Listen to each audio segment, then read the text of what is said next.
12 letter episode 6। इस episode की शुरुआत होती है हैतंग और यीशुन को दिखाते हुए। वो दोनों लेटर पढ़ रहे थे। हैतंग उस लेटर को काफी गौर से देख रही थी। उसका हर एक सेंटेंस रोजमर्रा जिंदगी से इतना मैच कर रहा था कि शुन को भी काफी हैरत हो रही थी। दोनों का आई कांटेक्ट होता है और फिर एक ऑकवर्ड सा साइलेंस, क्योंकि ये लेटर एक अनसेंट लव लेटर था जो कि ये क्लेम करता था कि फ्यूचर की तांग यीशुन ने भेजा है। मगर यीशुन सोचने लगता है कि अगर ये लेटर सच में उसकी फ्यूचर सेल्फ ने भेजा होता तो वो इस तरह की सेंटिमेंटल बातें कभी भी नहीं लिखता। हैतंग ने कहा कि ये लिखा हुआ सब कुछ इतना सच लग रहा है क्योंकि उनकी मुश्किल जिंदगी, जैसे रोजाना के झगड़े, डेब्ट कलेक्शन, हमेशा का डर, और उसमें शुन वो पुराने दिनों को याद कर रहा है और कहता है कि वो उसकी जिंदगी के सबसे अच्छे दिन थे जिन्हें वो कभी भी नहीं भूल सकता। शिन को अजीब लग रहा था कि उसकी फ्यूचर सेल्फ ऐसी बातें क्यों लिख रही है। फिर यीशुन ने ध्यान से सुना जब हैतंग ने उस ओल्ड मैन के बारे में बताया जो कि एक कैट के साथ फ्लैट बेड कार्ड पर एग्जैक्टली ऐसी ही रेड पोस्ट बॉक्स लेकर गुजरा था। उसने उस आदमी को सिर्फ एक दफा देखा था और वो उस टाउन का भी नहीं लग रहा था, मगर पोस्ट बॉक्स उसके अगले दिन ही सनशाइन बुक स्टोर के बाहर नजर आया था। यीशुन को याद आता है कि उसने भी उस ओल्ड मैन को हैतंग के घर के बाहर देखा था। दोनों के नाम उस लेटर में लिखे हुए थे, तो दोनों ये फैसला करते हैं इस पोस्ट बॉक्स का राज उनसे ही जुड़ा हुआ है। वो बारिश में निकल पड़ते हैं उसी ओल्ड मैन को ढूंढने के लिए। वो रास्ते में फ्यूचर की अनसर्टेनिटीज पर डिस्कस कर रहे थे, लेकिन वो आदमी मिला ही नहीं। यीशुन अभी भी यकीन नहीं कर पा रहा था। कहता है अगर ये सब सच भी हो तो इसका क्या मतलब है। मगर हैतंग ने कहा कि अगर सच में फ्यूचर से लेटर आ रहे हैं तो वो पूछना चाहती है कि क्या वो कॉलेज में जा पाएगी और मीवान से निकल पाएगी। यीशुन उसे फौरन कहता है कि तुम जरूर जाओगी। जब हैतंग ने यीशुन से फ्यूचर के बारे में पूछा तो उसने कहा कि कभी सोचा ही नहीं, बस इतनी उम्मीद है कि उसका फ्यूचर सेल्फ ठीक हो। मगर दिल में एक पेसिमिस्टिक एहसास था कि शायद कुछ अच्छा ना हो। हैतंग ने कहा अगर बुरी चीजें पहले पता चल जाएं तो उनसे बचा भी तो जा सकता है। दोनों नियान के बारे में सोचने लगते हैं। क्या वो सच में उनके फ्यूचर सेल्फ को जानती है? फिर भी एक अजीब सी ट्रस्ट उन्हें महसूस हो रही थी, बिल्कुल उस लव लेटर वाली फीलिंग जैसी। 2026 में नियान रिप्लाई का इंतजार कर रही थी। जब वो हैतंग के बेटे शेनचिंग से डिस्कस कर रही थी तभी पुलिस कॉल आती है कि वांगजियांगलिंग नेशनल हाईवे गैस स्टेशन पर एक ओल्ड आदमी मिला है। शायद वो नियान का फादर हो। नियान दौड़ती हुई वहां पहुंच जाती है, मगर वो उसका फादर नहीं था, ना वो शख्स जिसे वो ढूंढ रही थी। वहां से निकलकर नियान के दिल में डर और गिल्ट भर गया। अगर मेरे फादर भी कहीं खो गए हों, नाम भी याद ना हो और घर का रास्ता भी नहीं। वो रोने लगती है सोचते हुए कि उसने उनसे झगड़ा ही क्यों किया था। बस यही चाहती थी कि वो जहाँ भी हो ठीक हो। इधर छातोंग, यीशुन और उनके दोस्त अपनी नई शॉप साफ कर रहे थे। बाव का हंसमैन वहाँ पर फ्रूट लेकर आता है और छादोंग को इलेक्ट बिजनेस में लाने की कोशिश करता है। छादोंग ने उसे तमीज से मना कर दिया, ये कहते हुए कि वो सब कुछ इन कामों से थक चुके हैं और वो लोग अब बोट में वापस नहीं बैठेंगे। हैंसमिंग ने उसे जबरदस्ती ज्वाइन करने की कोशिश की, लेकिन छादोंग ने साफ कह दिया कि अब वो सिर्फ पूल हॉल ही चलाएंगे और ऑनेस्ट वे से अर्निंग करेंगे। हैंसमिंग के जाने के बाद छादोंग ने सबको कहा कि बाव की गैंग को तंग ना करना, मगर ये भी बोला कि अब कोई उन्हें वापस डेब्ट कलेक्शन में नहीं घसीट सकता। फिर सबको काम पर लगा दिया। थोड़ी देर बाद तांगशिंग, यीशुन की टीचर, वहाँ पर आ गई थी। छादोंग का ऑनेस्ट बिजनेस स्टार्टअप देखकर वो इम्प्रेस हो गई थी। अब उन्होंने यीशुन को वापस स्कूल आने की परमिशन भी दे दी, लेकिन 2 कंडीशंस के साथ। पढ़ाई में मेहनत करे और कोई शरारत नहीं, और हैतंग उसे ट्यूशन देगी। दूसरा ये कि स्कूल के बाहर फाइट्स या बैड कंपनी बिल्कुल भी नहीं, वरना सीधा एक्सपल्जन। यीशु ने अपनी टीचर को थैंक यू कहा और फौरन से सब शर्तों को मान गया। शिन डिनर का इनवाइट मना करके चली गई, लेकिन छादोंग ने मजाक में यीशुन को डांटते हुए कहा कि अपनी टीचर को रोक लेना चाहिए था।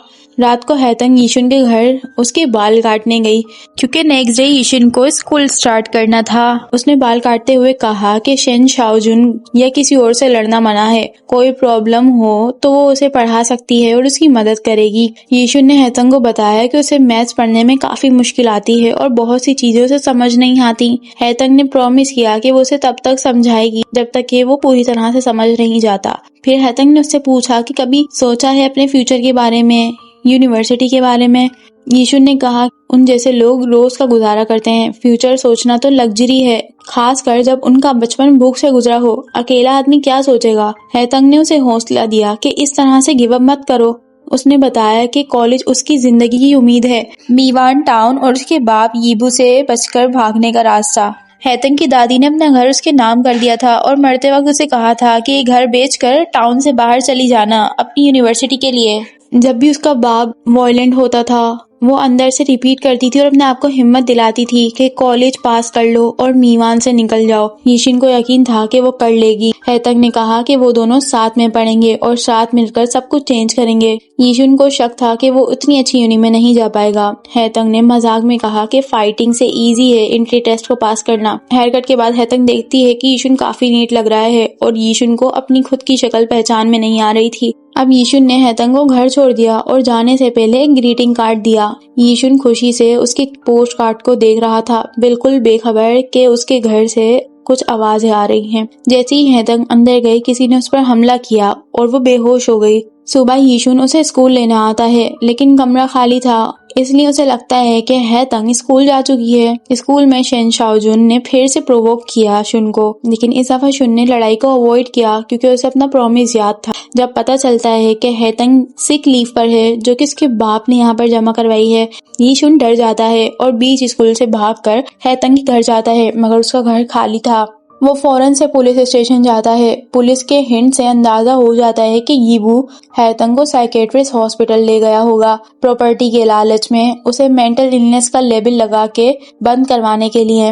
यीशुन फौरन से हॉस्पिटल जाने के लिए निकल जाता है। हॉस्पिटल पहुंचने पर वो देखता है कि यीबू हैतंग को जोर जबरदस्ती से अंदर घसीटता हुआ ले जा रहा है, लेकिन वहां पर आकर यीशुन उसे रोकता है। अब यीशुन उसे रोकने की कोशिश करता है, मगर यीबू ड्रामा स्टार्ट कर देता है और बोलता है कि उसकी बेटी एक साइको है और वो उसे मारने की कोशिश कर रही थी। अब इसके साथ साथ ये लड़का भी मुझे मारने की कोशिश कर रहा है। अब वहाँ यीबू और यीशुन की लड़ाई शुरू हो जाती है और हॉस्पिटल का स्टाफ आकर उन दोनों को अलग करवाता है। यीशुन ने हैतंग को वहाँ से निकाला। वो बिल्कुल टूट चुकी थी, मगर यीशुन बस सॉरी बोलता जा रहा था। अब यीशुन कहता है कि चलो घर चलते हैं। यीशुन काफी गुस्से में होता है, यीबू ने अपनी बेटी के साथ ऐसा कैसे किया। हैतंग ने अपना पास बताया कि उसकी माँ यीबू के वायलेंट और जुल्म की वजह से उसके घर से भाग गई थी, मगर यीबू ने उसकी माँ पर झूठा इल्जाम लगा दिया कि वो फैक्ट्री से पैसे लेकर भागी है। यीबू ने दुनिया के सामने शरीफ आदमी बनने का रोल किया। फैक्ट्री के लोग तो उसे हीरो समझते थे, आग में लोगों को बचाने वाला, नेबर्स का हेल्पर। और जब भी हैतंग किसी को बताने की कोशिश करती यीबू के बारे में तो लोग उसे डेल्यूजनल कहकर झूठा साबित कर देते थे। फिर यीशुन ने अपनी जिंदगी के बारे में बताया कि उसने कभी अपने बाप को नहीं देखा। माँ उसे 4 साल की उम्र में छोड़कर चली गई। मैं वापस आ जाऊंगी ये कहकर बहुत दिनों तक भूख से मरने के बराबर होने के बाद एक ऑर्फेनेज वाले उसे ले गए। उसका नाम भी उसकी टीचर तांगशिंग की माँ ने दिया। उसने कहा कि उसके पेरेंट्स ने कभी परवाह नहीं की, इसी वजह से उसने जीना और लड़ना दोनों खुद सीखा। फाइटिंग तब स्टार्ट हुई जब लोग उसे स्ट्रे डॉग कहने लगे और उसकी बुक और स्टेशनरी, स्कूल का सामान सब टॉयलेट में फेंक देते थे और बुली करते थे। तांगशिन और चबी आंटी तांगशिन की मदर को कहता था वो। उन दोनों ने हमेशा उसे हिम्मत दी और कहा कि गिव अप मत करो, पढ़ाई पर फोकस करो। फिर उसने बताया कि तानचिंग और छादोंग कभी एक कपल थे, लेकिन तानचिंग ने रिलेशनशिप छोड़ दिया क्योंकि उसे लगा कि छादोंग रॉन्ग पैथ पर चला गया है। यीशुन ने बताया कि छादोंग और रेड ने क्या क्या दुख देखे हैं। छादोंग के पास एजुकेशन नहीं थी और रेड का बाप एक मर्डरर था। माँ ने लोगों की बातों से तंग आकर खुद को खत्म कर लिया था और फिर इन सब चीजों के बाद उसने स्कूल छोड़ दिया। जिंदगी कितनी फ्रेजाइल लगती है। ये सब सुनकर हैतंग ने शुन से पूछा कि उसने उसकी जान क्यों बचाई थी उस दिन। यीशुन ने कहा कि मैं चाहता था कि तुम जिंदा रहो, तुमने कोई गलत काम नहीं किया, तुम बहुत मेहनती हो और तुम्हें एक अच्छी जिंदगी मिलनी चाहिए। उसने कहा कि जब वो खुद जख्मी था और हैतंग उस तक पहुंचने के लिए कोशिश कर रही थी, तब पहली बार उसे महसूस हुआ कि कोई उसके पास भी है। और फिर बोला कि अगर तुम चाहो तो मैं तुम्हारा फैमिली बन सकता हूँ। हैतंग ये सुनकर रोने लगती है और हाँ कह देती है। अब दोनों ने डिसाइड किया कि वो एक दूसरे का सहारा बनेंगे और एक दूसरे को हेल्प करेंगे ये जिंदगी में आगे बढ़ने के लिए। उन दोनों की जिंदगी फिर से नॉर्मल होने लगती है। दोनों ने पढ़ाई पर फोकस करना शुरू कर दिया था।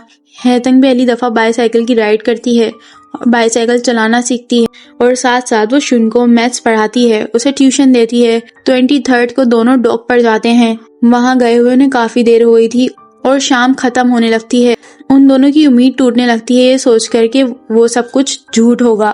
तभी पानी में से वो वाटर स्प्राउट, जिसे लोग ड्रैगन कहते हैं, सामने आ जाता है। अब उन दोनों को यकीन आ गया था कि वो लेटर और मेल बॉक्स सब कुछ सच है। हैतंग ने फौरन से लेटर लिखा, डेट लिखी 23 सितंबर 1991।